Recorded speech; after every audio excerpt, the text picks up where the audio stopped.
جب ایک شخص نے کہا کہ یا رسول اللہ میں ساری رات نماز پڑھا کروں گا، سارا دن روزہ رکھوں گا، تو حضور نے فرمایا نہ، آنکھیں تکلیف میں آ جائیں گی، وجود تھک جائے گا۔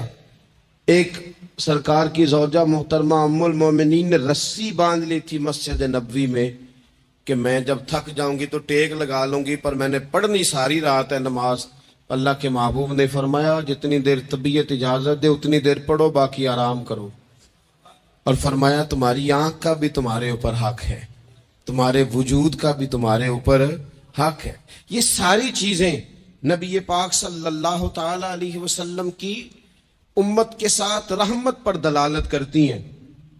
اسی طور پر آپ دیکھیں کہ نبی کریم علیہ السلام نے 2-3 دن تراویح پڑھی، پھر صحابہ جمع ہو گئے، زیادہ لوگ آ گئے تو سرکار اندر سے باہر ہی نہیں آئے، حجرے میں رہے۔ فجر کے وقت آئے تو فرمایا مجھے پتا تھا تم سارے انتظار میں ہو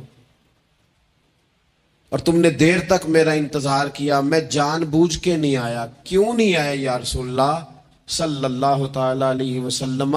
تو حضور فرمانے لگے اس لیے نہیں آیا کہ اگر میں آ جاتا اور کچھ دن مستقل یہ نماز پڑھتا تو میرے دل میں خیال آیا کہیں رب کریم اسے فرض نہ کر دے، تمہیں مشقت ہوگی، تمہیں تکلیف ہوگی، لہٰذا میں حضور دل چاہ رہا ہے نفل عبادت کو، اس لیے نہیں کر رہے کہ امت پر کہیں ضروری ہو جائے۔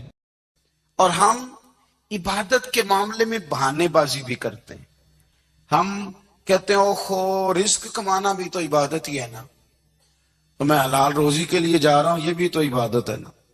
میری طرح کے لوگ کہہ دیتے ہیں کہ میں سویرے اٹھ کے مدرسے میں کچھ اسباق دیکھتا ہوں تو یہ بھی تو عبادت ہے، میں بیان کرنے کے لیے مطالعہ کرتا ہوں تو یہ بھی تو عبادت ہے نا، اتنے لمبے سفر کر کے ملک میں دنیا میں گھومتا ہوں تو یہ بھی تو میں عبادت ہی کر رہا ہوں۔ اب اسپیشل نفلوں کے لیے وقت کس طرح نکلے، اسپیشل کر کے تسبیح میں کیسے چلاؤں، میں سارا کچھ ہم بہانے بنا لیتے ہیں نا۔ میرا سوال یہ ہے کہ یہ ساری باتیں صحابہ کو، نبی کریم کو، دیگر لوگوں کو بھی تو پتہ تھی نا، لیکن آپ غور تو کریں 23 سال حضور کو وقت ملا، مختصر وقت ظاہراً تبلیغ کرنے کے لیے، پوری دنیا میں دین بھی پھیلانا ہے۔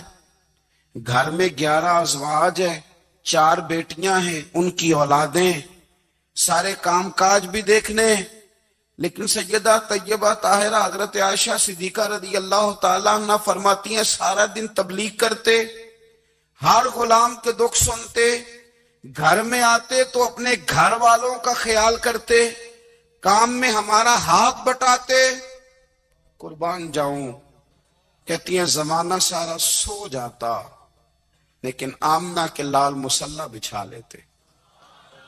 دنیا سو گئی، ساری سب سو گئے، جو خدام تھے، وہ جو غلام تھے وہ سو گئے۔ صحیح مسلم میں لفظ ملیں گے، سیدہ پاک فرماتی ہیں او میرے نبی کے غلاموں، میں نے یہ رنگ بھی دیکھا ہے کہ حضور نے اتنا کھڑے رہے، اتنا قیام کیا، اتنا قیام کیا کہ مقدس پیروں میں ورم آ گئے، سوج گئے پیر، اتنے بڑے۔ دل پہ ہاتھ رکھ کے نہیں بتا سکتا کہ میرے کبھی نماز میں پیر سوج گئے، کوئی نہیں بتا سکتا۔ بچوں کی روٹی کماتے تھک گئے بات الگ ہے، ہم سیر کرنے گئے تو تھک گئے بات الگ ہے، لیکن عبادت میں یہ بھی تو مسلم شریف ہے نا، یہ بھی تو دین ہے نا، یہ بھی تو حضور کی سنت ہے، یہ بھی تو وہ چیز ہے جو کریم کی آنکھوں کی ٹھنڈک ہے۔ سیدہ فرماتی ہیں پیروں میں ورم آ گئے، اور ساری رات ہی حضور نے نماز پڑھی اور ایک ہی آیت بار بار دہرائی۔ مسجد نبوی میں بلال حبشی نے فجر کی اذان دے دی اور حضور ابھی مصلی پہ تھے، کریم فارغ ہوئے۔ میں نے عرض کی یا رسول اللہ صلی اللہ علیہ وسلم، آپ کے تو صدقے اللہ اگلے پچھلوں کے گناہ معاف کرے گا، تو آپ اتنی آہوزاری کیوں فرماتے ہیں؟ آپ تو شفیع ہیں، آپ تو انبیاء کے امام ہیں۔ تو حضور نے فرمایا عائشہ تم نے گنوایا ہے نا میرے اللہ کی مجھ پر کتنی رحمت ہے، افلا اکون عبدا شکورا، فرمایا اگر اس نے اتنی نعمتیں دی ہیں تو کیا میں اس کا شکر گزار بندہ نہ بنوں؟ میں شکر گزار بندہ نہ بنوں اس کا؟ پھر اگر اتنی نعمتیں اس نے دی ہیں، مجھے اتنا نوازا ہے، تو پھر میں اس کے سامنے سجدے نہ کروں؟ او میرے بھائی، بڑے قابل فخر لوگ ہیں ہم کہ ہم نبی پاک کے غلام ہیں۔ بہت پہلے کہا تھا اعلیٰ حضرت نے کہ عرش پہ تازہ چھیڑ چھاڑ اور فرش پہ طرفہ دھوم دھام، کان جدھر بھی لگائیے تیری ہی داستان ہے۔ کان جدھر بھی لگائیے تیری ہی داستان ہے۔ ہر جگہ حضور کے ذکر پاک نے روشنی بکھیری ہوئی ہے۔ اللہ تعالیٰ نے جہاں نبی پاک علیہ السلام کو بڑی عظمتوں، شانوں، رفتوں اور بلندیوں سے نوازا، وہاں یہ بھی فرمایا کہ وَمَا أَرْسَلْنَاكَ إِلَّا رَحْمَةً لِّلْعَالَمِينَ، ہم نے اپنے محبوب علیہ السلام کو تمام جہانوں کے لیے رحمت بنا کر بھیجا ہے۔ نبی پاک صلی اللہ تعالی علیہ وسلم کا وجود سراپا رحمت ہے۔ حضور کا بولنا بھی رحمت ہے، خاموش رہنا بھی رحمت ہے۔ نبی پاک علیہ السلام کا کسی کو کچھ عطا کرنا بھی رحمت ہے، اور کسی کو صبر کی تلقین کرنا یہ بھی رحمت ہے۔ حضور کسی کو خوش ہو کے دیکھ لیں تو یہ بھی کرم کی بات ہے، اور محبوب کریم علیہ السلام کبھی ناراض ہو جائے تو اس کے بعد بھی جب حضور راضی ہوتے ہیں تو رحمت کی برکھا ہی برسا کرتی ہے۔ اور حضور علیہ السلام نے فرمایا ہے، میں نے اللہ کی بارگاہ میں یہ دعا کی ہے کہ مالک اگر میں کسی کو جھڑک دوں نا، کسی مسلمان مومن کو، تو مالک اسے بھی اتنا ثواب دینا جتنا تو فرض نماز کا ثواب عطا فرماتا ہے۔ تو وجود سارے کا سارا حضور کا رحمت کاملہ ہے۔ نبی پاک کا مسجد نبوی شریف میں بیٹھ کر پیغام دین دینا بھی رحمت ہے، اور حضور اگر اسلحہ پہن کر بدر کے میدان میں آ جائیں، اللہ کے دین کو نافذ کرنے کے لیے دست مبارک میں تلوار اٹھا لے، تو یہ بھی کائنات کے لیے رحمت ہے، یہ بھی فضل ہے۔ کیوں؟ اس لیے کہ اگر جڑی بوٹیاں کاٹی نہ جائیں تو اصل فصل کا نقصان کر جاتی ہیں۔ اس لیے ضروری ہوتا ہے کہ ایسی چیزوں کو تلف کر دیا جائے جو انسانیت کے لیے نقصان کا باعث۔ اللہ تعالیٰ نے نبی پاک علیہ السلام کے وجود کو سراپا رحمت بنایا۔ بدقسمتی یہ ہوئی کہ دور جب بدلا نا اور لوگ اپنی ضروریات زندگی کمانے کے لیے میدان میں آئے، تو وہ اس طرح کی کچھ دوڑ میں ہم سب لوگ شامل ہو گئے کہ ایک مخصوص سی مادہ پرستی، ایک مخصوص سا مزاج، دولت کی اینک سے ہر چیز کو دیکھنے کا، تو ڈھیر سارا کچھ شخص اچھا ہے، اس میں بہت بڑی تعداد میں بھلائیاں پائی جاتی ہیں، اتنی زیادہ بھلائیاں کسی میں پائی جاتی ہیں، اتنا پیارا آدمی ہے، اتنا شستہ اس کا مزاج ہے، لیکن ہم جب کسی سے ملتے ہیں تو ہم یہ دیکھتے ہیں کہ اس کی ساری اچھائیاں اپنی جگہ پر پتہ چلے نا کہ وہ ہمیں کیا دے سکتا ہے، ہمارے کس کام آ سکتا ہے، ہمارے لیے کتنا نفع بخش ہو سکتا ہے، ہمارے لیے کتنا سود مند۔ یعنی وہ مزاجوں میں جو خاص نرمی ہونی چاہیے تھی، اور جو حضور نے فرمایا کہ تم میں سے بہتر وہ ہے جو لوگوں کے لیے نفع مند ہے، وہ والا مزاج نہیں بلکہ کچھ لینے کا۔ تو حضور علیہ السلام کو اللہ تعالیٰ نے رحمت بنا کر بھیجا۔ اس رحمت کاملہ ہی کی وجہ تھی کہ حضور نہ ظاہری طور پر بھی لوگوں کے جو روزمرہ کے معاملات تھے اس میں بھی بڑی خیر خواہی کے جذبات رکھتے تھے۔ نبی پاک علیہ السلام عام لوگوں کے بیچ اٹھتے بیٹھتے، ان کے ساتھ کھاتے پیتے۔ سرور کائنات کا طریقہ یہ ہوتا کہ اگر غلاموں میں سے کوئی بیمار ہو جاتا تو تیمارداری کرنے تشریف لے جاتے، صبر کی نصیحت کرتے، اللہ کے حبیب علیہ الصلوۃ والسلام اس کے لیے مناسب دوا بھی تجویز کرتے، دعا بھی فرماتے۔ حضور نے فرمایا اگر تم میں سے کسی شخص کہ ہاں کوئی خوشی کا موقع ہو تو وہ مختار ہے، دعوت دے نہ دے، لیکن اگر کسی کا انتقال ہو جائے تو مجھے خبر ضرور دینا، میں جنازے پڑھنا چاہتا ہوں۔ ایک مقام ایسا بھی آیا کہ جہاں میرے نبی پاک علیہ الصلوۃ والسلام نے فرمایا اگر میرا کوئی امتی دنیا سے چلا جائے اور ترکہ چھوڑ کے جائے، جائیداد چھوڑ کے جائے، مال و اسباب چھوڑ کے جائے، تو وہ اس کی اولاد میں بانٹ دینا، لیکن اگر اس کے ذمے قرضہ ہو تو میرے پاس آ جانا، میں اس کا قرض ادا کر دوں گا۔ نبی پاک صلی اللہ تعالی علیہ وسلم نے اپنی رحمت کے ساتھ امت کو جو حصہ عطا فرمایا، اور جس طرح سے حضور سید عالم صلی اللہ تعالی علیہ وسلم نے ہمیں یہ اسباق پڑھائے، اس طرح ہونا نہیں چاہیے تھا۔ جو ترتیب آج دنیا میں لگ گئی ہے اور جس انداز میں مسلمان اپنے صبح و شام گزار رہا ہے، آپ یقین کریں کہ کبھی کبھی یوں محسوس ہوتا ہے کہ جیسے خالص رشتوں کا ہونا اور اخلاص کا موجود ہونا اور للہیت کا نصیب ہونا، یہ شاید کوئی بے موسمہ سا پھل ہو گیا ہے۔ شاید یہ کہ اب ڈھونڈنے سے، تلاش کرنے سے بھی ایسی چیزیں میسر نہیں آئیں گی کہ لوگ اللہ تعالیٰ کی رضا کو پیش نظر رکھیں۔ اور پھر اب تو اس طرح کا ماحول ہو گیا ہے کہ چونکہ زیادہ لوگ جھوٹ بولتے ہیں اللہ ماشاء اللہ، تو بیچ میں سچ بولنے والا عجیب لگتا ہے۔ چونکہ زیادہ دکانداری ہوتی ہے تو کوئی اخلاص کا مظاہرہ کرتا ہے تو وہ عجیب لگتا ہے۔ چونکہ زیادہ اللہ معاف فرمائے کہ دھوکہ دہی کا بازار گرم ہے، تو اب یوں محسوس ہوتا ہے کہ جیسے کوئی بندہ کہہ رہا ہے میں صحیح سے چلوں گا تو لوگ سمجھتے ہیں شاید کوئی اداکاری کر رہا۔ حضور علیہ الصلوۃ والسلام نے جو لوگوں کے حق میں اپنی طبیعت میں نرمی پیدا کی، آپ یقین کریں بڑے سارے لوگوں سے ملنے کو جی چاہتا ہے لوگوں کا، ان کے پاس جانے کو، بیٹھنے کو، من کی باتیں کرنے کو۔ بہت سارے لوگ ایسے ہوتے ہیں جن کے بارے میں ہماری خواہش ہوتی ہے کہ بندہ بڑا اچھا ہے، لیکن اس کے پاس اگر چل کے جائیں گے تو ہمارے سٹیٹس کا کیا بنے گا؟ اگر ہم جا کے اس کی مجلس میں بیٹھ گئے تو وہ جہاں ہم خود میرے مجلس تھے اس کا کیا بنے گا؟ اگر ہم کسی شخص کی طرف بڑھ گئے، آگے بڑھ کے ہم نے 2 قدم آگے جا کے گرم جوشی سے اس کا استقبال کیا تو کوئی شخص یہ نہ سمجھ بیٹھے کہ یہ تو کوئی لو سٹینڈرڈ رکھتا ہے۔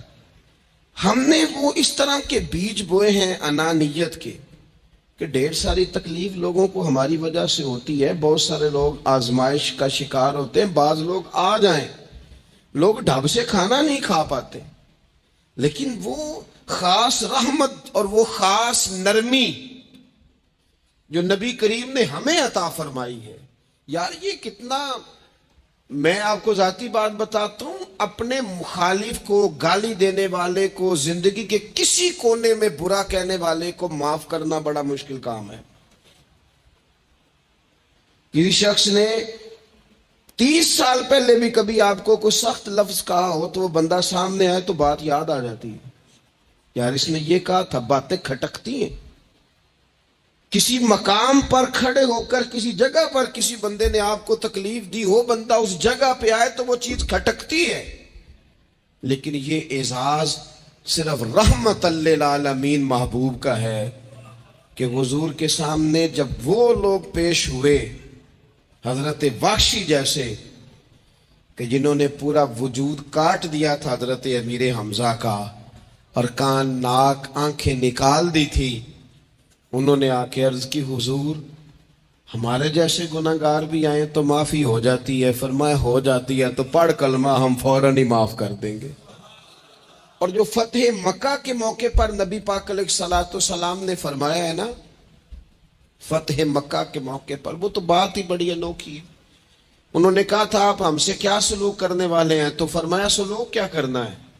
جو پیچھے ہو چکا ہے نا اس کا ذکر بھی نہیں کرنا، کتاب کے پچھلے صفحے پلٹنے ہی نہیں، یاد ماضی یہ عنوان چھیڑنا ہی نہیں، جو ہو گیا سو ہو گیا۔ یہ خاص رحمت کاملہ اللہ تعالیٰ نے اگر عطا فرمائی ہے تو میرے اور آپ کے پیارے رسول ہی کو عطا فرمائی ہے۔ یہ خاص جذبات اور یہ خاص کیفیات حضور نا، دیکھو ماں باپ جو ہوتے ہیں نا اولاد کے حق میں بڑے شفیق ہوتے ہیں۔ میں بڑی ذمہ داری سے بات کرنے لگا ہوں، ماں باپ کے ساتھ اگر کوئی سب سے بڑھ کے زیادتی کرتا ہے تو کرتی بھی اولاد ہی ہے۔ بڑا کچھ کر جاتے ہیں بچے، بعض ایسی باتیں بھی کر جاتے ہیں کہ جو اسے نہیں کرنی چاہیے، لیکن کون نہ والی صاحب سے کنارہ کر دیں بچے سے، جس کے 9 بیٹے بھی ہیں اسے بھی کہو نا کہ تو کر ذرا کنارہ کر کے دکھا، نہیں کر سکتا۔ وہ شفقت پدری جو رب نے اس کے سینے میں رکھ دیا وہ کیسے نکالے گا؟ 20 دفعہ غصہ آیا تو اس نے پلان کیا کہ آج کے بعد نہیں، ختم۔ اب میں نے بتانا ہے اس کو کہ کس طرح کوئی کسی کے ساتھ زیادتی کرتا ہے، لیکن 1 گھنٹہ بھی نہیں تیرا گزرا، کیونکہ شفقت پدری ہے۔ خدا را یہ میرا اور آپ کا سب کا معاملہ، اس کو سمجھیے گا۔ شفقت پدری اگر مرشد ہو نا، کبھی مرشد کریم، تو پرخشیں اڑا دینے والوں کو بھی سینے سے لگانے کا حوصلہ رکھتا ہے، چونکہ وہ شیخ جو ہے اس کا دل جو بڑا ہے۔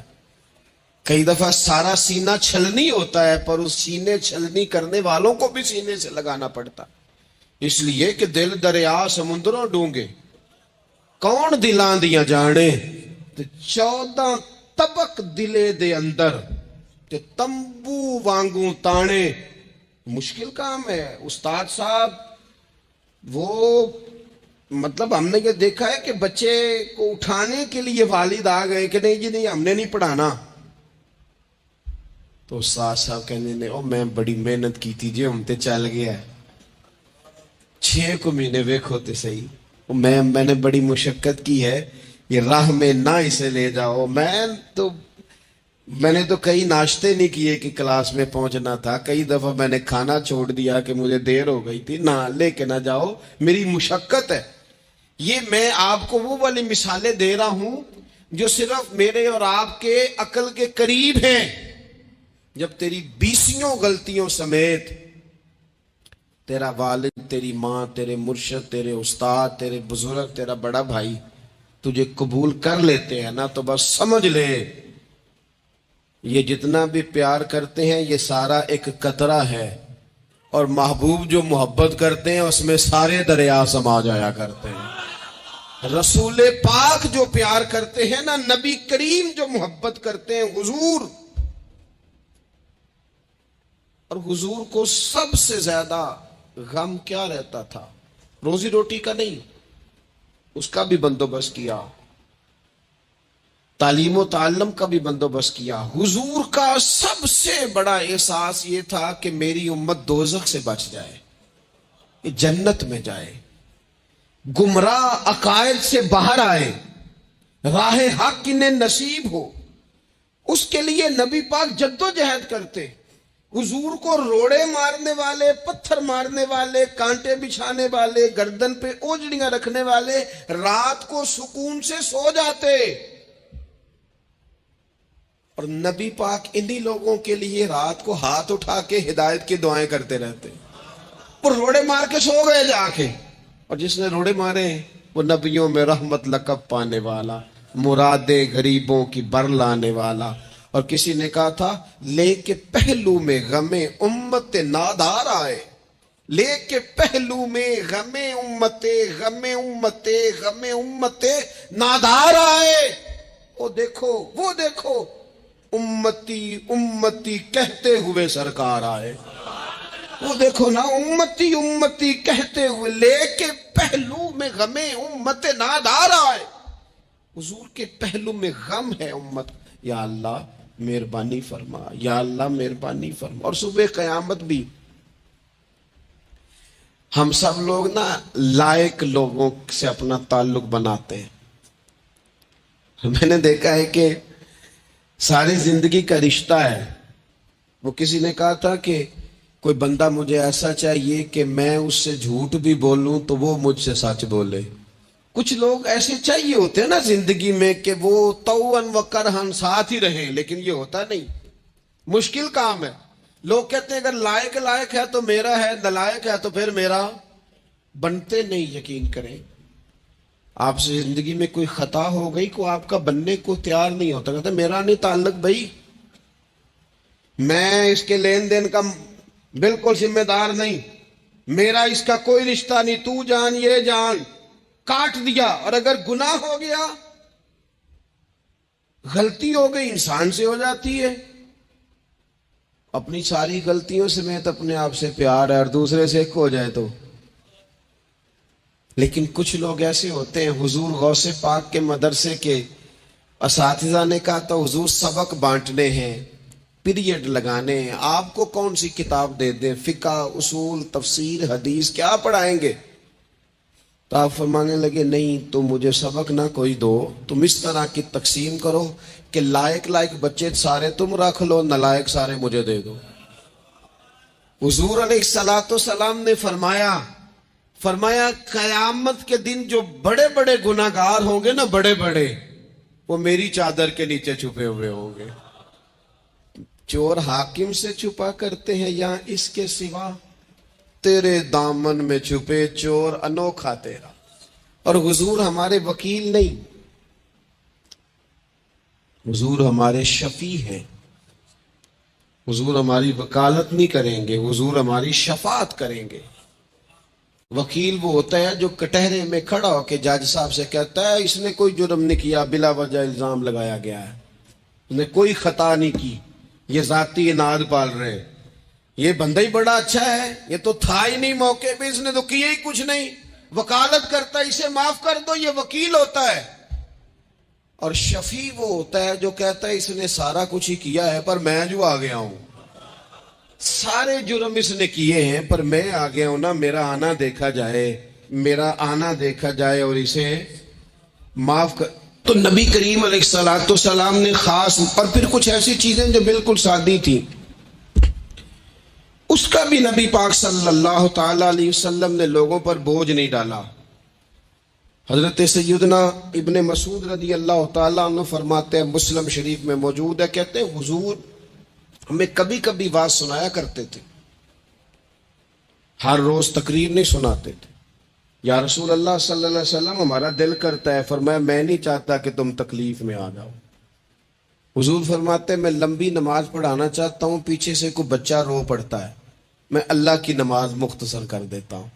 نبی پاک صلی اللہ تعالی علیہ وآلہ وسلم کی عادت مبارکہ تھی، حضور سواری پہ چل رہے ہوتے تھے تو کوئی غلام ساتھ چلنا چاہتا تھا تو فرماتے تھے تو میرے ساتھ آ کے سواری پہ بیٹھ جا. یا رسول اللہ میں آپ کے ساتھ نہیں بیٹھ سکتا، میں تقاضا ادب ہے کہ میں آپ کے ساتھ نہ بیٹھوں. تو حضور فرماتے پھر واپس چلا جا، میری طبیعت گوارا نہیں کرتی کہ میں سواری پہ چلوں اور میرے ساتھ جو لوگ ہیں وہ پیدل سفر کریں. احساسات، جذبات، محبوب کریم کو اللہ تبارک و تعالیٰ نے جو دل عطا کیا، آپ دیکھیں چھوٹے چھوٹے بچوں، وہ ہمارے ہاں نا جی بزرگ ناراض نہ مجھ سے ہو جائیں، ہمارے ہاں بزرگ بازو کا شکوہ کرتے ہیں، کہتے ہو کاکا ادھر آئے نا، تو میرے نہ سلام نہیں لئی. بھئی آپ لے لیتے سلام، یہ کچھ جھگڑے والی بات ہے؟ آپ سلام کر دیں. رسول پاک کی عادت مبارکہ تھی کہ چھوٹے چھوٹے بچے گلیوں میں ہوتے تو حضور آگے بڑھ کے خود انہیں سلام کہتے، ان کے سروں پہ دست شفقت پھیرتے، ان کی چھوٹی چھوٹی باتیں سنتے، ان کے سوالات کے جواب ارشاد فرماتے. اللہ کے پیارے رسول صلی اللہ تعالی علیہ وسلم کا تو یہ معاملہ تھا کہ عبادت کے معاملے میں بھی حضرت سیدنا عباس فرماتے ہیں کہ ایک انصاری صحابی رات کو مسجد نبوی شریف میں داخل ہوئے، ان دنوں جن دنوں وہ بدر کے قیدیوں کو لایا گیا تھا، تو ان قیدیوں کو رسیاں صحابہ نے زور سے باندھ دی تھی. تو کہتے ہیں کہ میں نے دیکھا نبی کریم علیہ السلام بڑی بے چینی کے عالم میں کبھی ادھر جاتے کبھی ادھر آتے. میں نے عرض کی یا رسول اللہ صلی اللہ تعالی علیہ وسلم خیریت ہے؟ تو حضور نے فرمایا ان قیدیوں میں میرے چچا جناب عباس بھی ہیں، وہ ہائے ہائے کرتے ہیں تو مجھے نیند نہیں آتی۔ چلو زیادہ نہیں تو تھوڑا احساس کبھی چچا کا بھی پیدا کرنا چاہیے۔ ویسے چچا چاند نہیں ہوتا، چندہ ہمیشہ ماموں نہیں ہونا ہے۔ چچا جتنا مرضی بھی خوبصورت ہو بیچارہ چاند ہو سکتا نہیں، چندہ ماموں نہیں ہونا ہے، پکی بات۔ تو کبھی چچا کا بھی احساس کرنا چاہیے۔ نبی کریم علیہ السلام نے فرمایا چچا ہائے ہائے کرتے ہیں تو مجھے نیند نہیں آتی۔ وہ انصاری صحابی بھی فرماتے ہیں کہ میں دوڑا گیا اور میں نے جا کے معلومات کی کہ حضرت عباس رضی اللہ تعالیٰ عنہ کو کہاں باندھا گیا ہے۔ فرماتے میں جا کے حضرت عباس کی رسیاں ڈھیلی کر کے آیا تو وہ سکون میں آ گئے۔ تو آ کے حضور علیہ السلام کو میں نے دیکھا تو سرکار بھی زمین پر بیٹھ گئے، لیکن ابھی چہرے پر بے چینی باقی تھی۔ میں نے عرض کی حضور میں رسیاں ڈھیلی کر رہا ہوں جناب عباس کی، آپ آرام سے سو جائیں۔ تو یہاں تک نہیں یہ رحمت رکتی، یہ رحمت کسی مقام پر محدود نہیں ہوتی۔ میرے کریم کا کرم ہمیشہ برستا ہے تو بغیر رنگ و نسل ہر جگہ برستا ہے۔ حضور علیہ السلام نے فرمایا صرف عباس نہیں، جا سارے قیدیوں کی رسیاں ڈھیلی کر کے آ۔ سب کو یہ کون لوگ ہیں؟ یہ بدر میں پھول لے کے آئے تھے، یہ گجرے لے کے آئے تھے پھولوں کے، خوشبو کا تحفہ دینے آئے تھے، یہ تو تلواریں لے کے آئے تھے۔ لیکن یہ اعزاز ہے میرے نبی پاک کا کہ اللہ نے حضور کو رحمت للعالمین بنایا ہے۔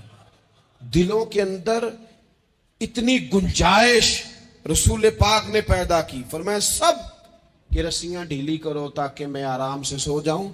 طبیعتوں کی سختی، مزاجوں کا تلخ پن، اپنی ذات کے خول میں بند ہو کے زندگی گزار دینے والے لوگ، اپنے آپ سے شروع ہو کر اپنے آپ پر ختم ہو جانے والا مزاج، جو میں سوچ رہا ہوں، جو میں دیکھ رہا ہوں، جو میری طبیعت فیصلہ کر رہی ہے، جس اینک سے میں معاشرے کو پڑھ رہا ہوں، سارے معاشرے کو اسی طور پہ میں لے کے چلوں گا، یہ سوچیں درست نہیں۔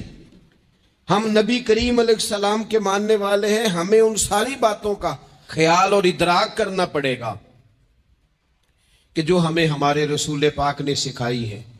انسان پر بعض اوقات کچھ لوگ اس طرح کا بھی اس کے ساتھ رویہ اختیار کرتے ہیں کہ رد عمل کے طور پر کچھ کہنا پڑتا ہے۔ بعض لوگ سخت سست کہہ دیتے ہیں رد عمل کے طور پر، خود اس طرح کے نہیں ہوتے، لیکن تانگ آمد بجانگ آمد۔ تو ایک دفعہ جب بڑی سخت تکلیف دی کفار نے تو صحابہ نے عرض کی یا رسول اللہ ان کے لیے دعا کریں یہ تباہ ہو جائیں۔ تو محبوب نے خود ان لفظوں کے ساتھ جواب دیا، فرمایا اللہ نے مجھے لعنت ملامت والا نہیں بنا کے بھیجا، مجھے رحمت للعالمین بنا کے بھیجا۔ انہیں ہر وقت تانے دیتے رہنا، ہر وقت کھڑے رہنا، یہ دیکھیں نا میرے ملک کا ماحول کیا بنا ہوا ہے، رائے کا اختلاف ہی ہے نا، لیکن جو دھینگا مشتی روز ہوتی ہے اور جو دھما چوکڑی روز مچائی جاتی ہے، روز جو نئی سے نئی کہانی پنپتی ہے، ملک کے اندر کوئی شخص ایسا نہیں رہ گیا، کوئی ادارہ ایسا نہیں رہ گیا جس کے بارے میں ہمارے دل بالکل صاف ہو۔ اس لیے کہ ہم نے مزاج اس طرح کا بنا لیا ہے، ہم نے اینک اس طرح کی لگا لی ہے، لہجے اس طرح کے بنا لیے۔ حضور سید عالم علیہ السلام نے ایک دن فرمایا تھا مجھے کسی صحابی کے بارے میں کوئی بات نہ پہنچانا، کسی کی غلطی آ کے ڈائریکٹ مجھے نہ بتانا، میرے سامنے کچھ بھی ایسا نہ کرنا۔ یا رسول اللہ کیوں؟ فرمایا میں چاہتا ہوں میرے دل میں سب کے لیے گنجائش ہے تو گنجائش ہی رہے، لوگوں کو خوش گمان رہنے ہی نہیں دیا جاتا، اچھی سوچیں پیدا کرنے کے موقع ہی نہیں دیے جاتے۔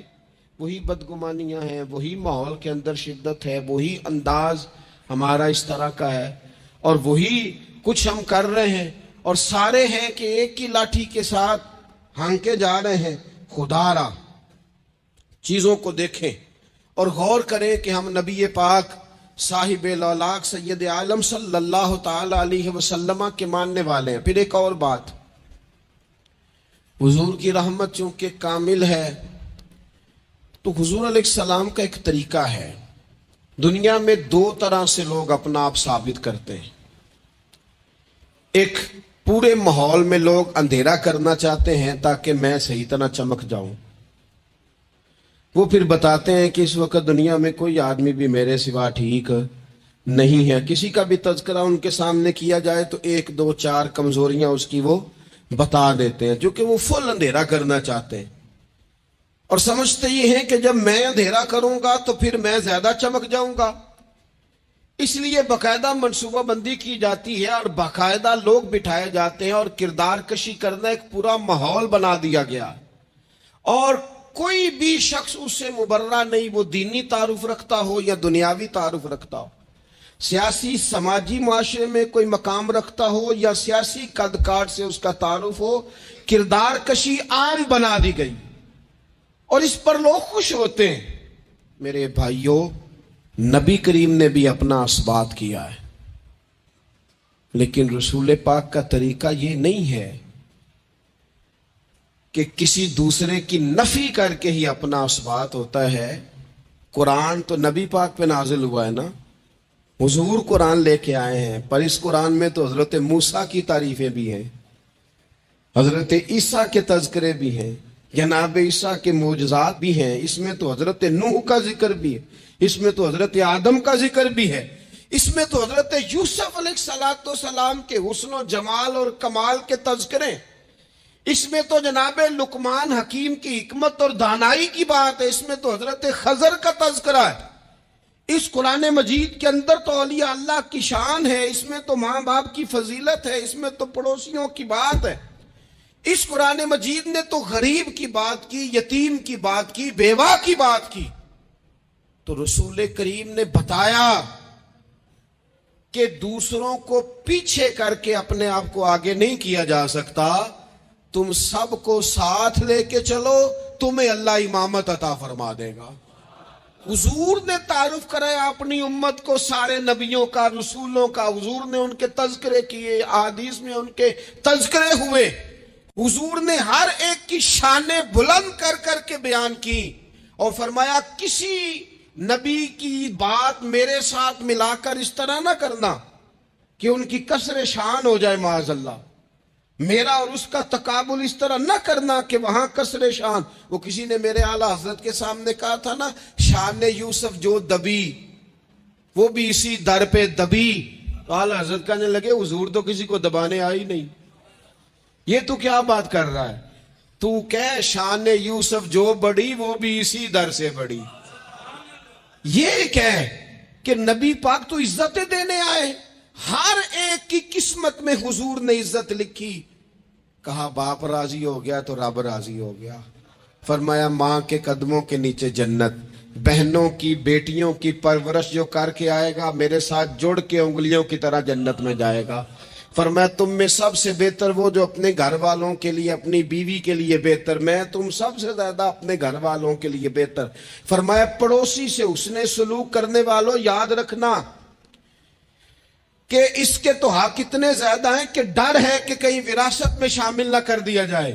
نبی پاک علیہ السلام نے فرمایا جو بی بی صرف حاملہ ہو، حاملہ، اسے رب کی بارگاہ میں اتنا ہی اجر ملتا ہے جتنا تلوار لے کے جہاد کرنے والے کو ثواب ملتا ہے، اور جب اس کے ہاں بچے کی ولادت ہوتی ہے اللہ اسے شہید جتنا درجہ دیتا ہے، اور جب وہ بچے کو دودھ پلاتی ہے تو ایک ایک گھونٹ کے بدلے رب غلام آزاد کرنے کا ثواب عطا کرتا ہے۔ یا رسول اللہ اسی کی صرف شان ہے؟ فرمائے نہیں نہیں، آدمی کے بال سفید ہو جائیں، مومن مسلمان سفید بالوں والا، اگر تم نے اس کی عزت کی تو سمجھ لینا تم نے اپنے رب کا احترام کیا ہے۔ یا رسول اللہ تاجر؟ تو فرمایا سچ بول کے تجارت کرنے والا تو قیامت میں نبیوں کے ساتھ ہوگا۔ یا رسول اللہ یہ عالم، یہ طلباء، یہ دور دراز سے آنے والے لوگ؟ تو محبوب نے فرمایا یہ تو کوئی ڈگری نہیں لیتے، پہلے دن ہی گھر سے نکلتے ہیں تو فرشتے پیروں کے نیچے پر بچھا دیتے ہیں۔ یا رسول اللہ وہ مزدور دیکھا، مزدور سڑکوں پہ بیٹھا، رول گئے لوگ اپنے مطالبات کے لیے احتجاج کرتے، وہ کسان دیکھے دنیا سو رہی ہے، ٹھنڈ میں جا کے فصلوں کو پانی دے رہے ہیں۔ وہ ہم نے مزدور دیکھے جن کے ہاتھوں پہ چھالے پڑ گئے۔ لوگوں کی انہوں نے بلڈنگیں کئی منزلہ بنا دی، پر اپنے چھت سے پانی ٹپکتا رک نہ سکا۔ حضور یہ جو لوگ ہیں ان کی کیا شان ہے؟ تو حد کر دی میرے کریم نے، فرمایا محنت کر کے روزی کمانے والا تو اللہ کا دوست ہے، اس کو تو اللہ نے قرب دے دیا، دوستی۔ تو نے ہر شخص کی قسمت میں یہ عزت لکھی، اور آخری خطبے کی صورت میں بھی وصیت لکھی۔ حضور نے ہر شخص کو احترام دیا، ہر ایک کو اکرام دیا۔ لوگوں کو پیچھے دھکیل کے قد اونچا نہیں ہوتا، بلکہ شمع سے جتنی مرضی شمعیں جل جائیں اس کی اپنی روشنی میں کبھی کمی نہیں آیا کرتی، بلکہ حد ہو گئی۔ ایک دن نبی پاک علیہ السلام نے حضرت جبریل امین سے پوچھ لیا، فرمایا جبریل سب کو میری رحمت سے حصہ ملا ہے، آپ کو بھی کوئی ملا ہے؟ ملا تو بتاؤ نا۔ تو حضرت جبریل عرض کرنے لگے حضور بالکل ملا ہے۔ کہا کس طرح؟ عرض کی یا رسول اللہ جب سے ابلیس کا انجام دیکھا تھا نا، ڈر آتا تھا خدا جانے خاتمہ کس طرح کا ہو، لیکن جب آپ آئے، قرآن آیا اور قرآن میں حضرت جبریل کا ذکر آیا تو فرماتے ہیں میں سمجھ گیا اب اللہ نے کرم کر دیا ہے، اب طے کر دیا ہے کہ جبریل امین علیہ السلام کے جو اعزازات ہیں وہ ہمیشہ اعزاز ہی رہیں گے۔ نبی پاک کی رحمت سے ہر شخص کو حصہ ملا، حتیٰ کہ کفار کو، مشرکین کو، منافقین کو۔ رسول پاک علیہ السلام ہر ایک کے لیے رحمت بن کے تشریف لائے، یہاں تک کہ جانور بھی۔